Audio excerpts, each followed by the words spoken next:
মানুষ নয়, ওরা একটা পিশাচ। আজ শিকারের উদ্দেশ্যে বেরিয়েছে। এক্ষুনি বাস থেকে নামতে হবে। আমি ওদের পাটা বসার সময় লক্ষ্য করেছি, কঙ্কালের মতো আর উল্টো দিকে। আমি ভুল ভেবেছিলাম, ওরা কোনো মানুষ নয়। তাহলে এবার কি হবে? এক্ষুনি পালাতে হবে, আমাদের এক্ষুনি পালাতে হবে। এই বলে বৃদ্ধ মহিলাটা আমার হাত ধরে টেনে বাস থেকে নামতে যায়। এমন সময় দেখলাম সেই দুই নরকঙ্কাল এক এক করে যাত্রীদের গলা টিপে মেরে ফেলেছে। আমরা দুজনে যে বাস থেকে কিভাবে নামলাম তা বুঝতেই পারলাম না। তবে নামবার আগের মুহূর্তে আমি ওই দুই নরকঙ্কালকে দেখেছি। তারপর থেকেই বাসটা নিরুদ্দেশ। আমি থানায় গিয়েছিলাম, কিন্তু কেউ আমার কথা বিশ্বাস করেনি।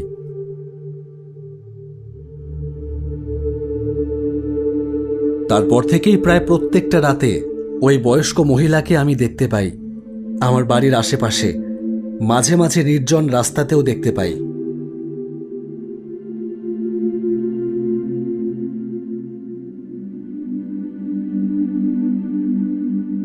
নিজের খেয়ালে আমি রাস্তা দিয়ে হাঁটছিলাম।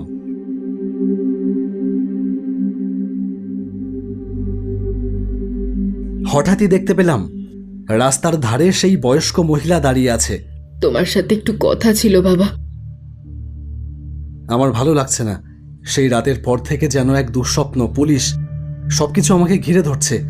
আমি কাজে মন দিতে পারছি না। আমার ভালো লাগছে না, আপনি আসুন। এরপর আমি ওই বৃদ্ধ মহিলার দিকে আর না তাকিয়ে হেঁটে বাড়ি চলে আসি।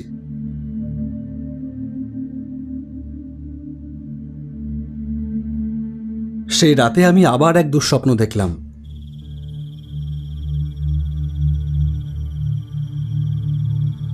তারপর আবার দাঁড়ালাম জানলার ধারে গিয়ে। জানলার ওপারে দেখতে পেলাম সেই বয়স্ক মহিলাকে।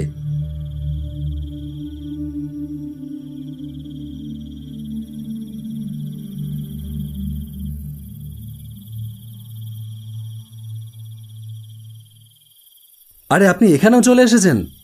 আপনি কি আমার পিছু ছাড়বেন না? তাহলে চলুন আমার সঙ্গে থানায়।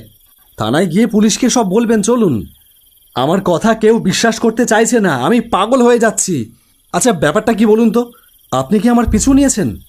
আমি আপনাকে কয়েকদিন ধরেই লক্ষ্য করছি আমার বাড়ির আশেপাশে রাতের অন্ধকারে। ব্যাপারটা কি?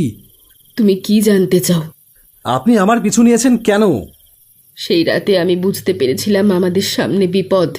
তোমার বয়সী আমার একটা ছেলে আছে, তাই তোমাকে নিয়ে নামতে চেয়েছিলাম। তুমি খেয়ালই করনি, আমি গড়িয়ে পড়ি এক খালে। মাথায় পাথরের আঘাত লাগে, আর তখনই আমি মারা যাই। আর আমার মৃতদেহটা খালের পাক জলে আটকে যায়। তখন থেকে আমি তোমার সাথেই আছি। আমি আসলে মুক্তি চাই। এটা আপনি কি বলছেন?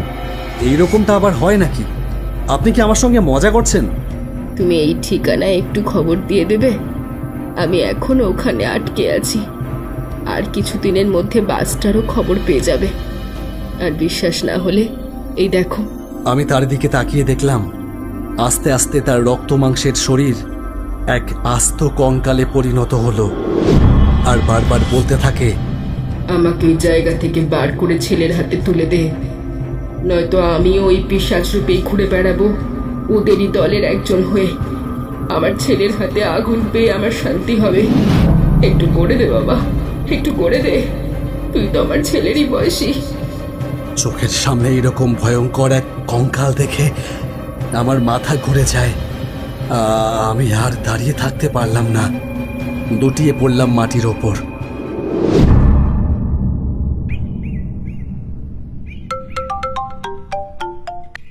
হ্যালো অভিজিৎ বাবু, বাসটা পাওয়া গেছে।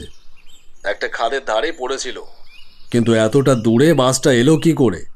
আর সব থেকে বড় খবর হলো ওই বাসটার মধ্যে দুজন মানুষের কঙ্কাল পাওয়া গেছে, আর প্রত্যেকেরই মৃত্যু হয়েছে শ্বাসরোধ হয়ে। কঙ্কাল দুটো বহু বছরের পুরনো। কে এত পুরনো কঙ্কাল ওখানে রাখলো কে জানে। আপনি ঠিকই বলেছিলেন, আপনি এই ব্যাপারে কিছুই জানেন না। আমরা সিসিটিভি ক্যামেরা চেক করেছি। সিগন্যাল পোস্টে থাকা সিসিটিভি ক্যামেরাতে সেই বাসটার কোনো ভিডিও ফুটেজ আমরা পাইনি। আপনি একবার থানায় আসতে পারবেন?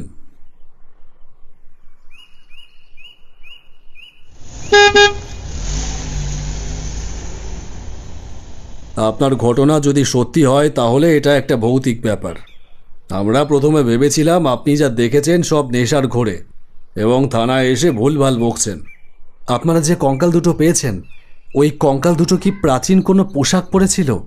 একদম, কঙ্কাল দুটো একরকমের অনেক পুরনো পোশাক পরেছিল। যাদের নিখোঁজ হবার খবর এসেছিল তাদের প্রত্যেকেরই গলা টেপা অবস্থায় পাওয়া গেছে। সকলেরই মৃত্যু প্রায় একইভাবেই হয়েছে। আপনারা চলুন আমার সাথে। আমি যে জায়গাটায় বাস থেকে ঝাঁপ মেরেছিলাম ওখানেও হয়তো একটা ডেড বডি আছে। আমি যে জায়গাটায় বাস থেকে ঝাঁপ মেরেছিলাম সেই জায়গাটা পুলিশ দিয়ে ভালো করে সার্চ করালাম। এক বয়স্ক মহিলার মৃতদেহ পাওয়া যায়। সেই মৃতদেহ তার ছেলের হাতে তুলে দেওয়া হয়। আমি এখনো মনে মনে সেই বয়স্ক মহিলাকে ধন্যবাদ জানাই আমার প্রাণ বাঁচানোর জন্য। আর আমি ঠিক করলাম আমার বয়সী ওই বয়স্ক মহিলার ছেলেকে আমি যথাসাধ্য সাহায্য করব। সেদিন রাত্রেবেলা আমি জানলার ধারে দাঁড়িয়ে দেখতে পেলাম ওই বয়স্ক মহিলা হাসি মুখে হাওয়ায় মিলিয়ে গেল।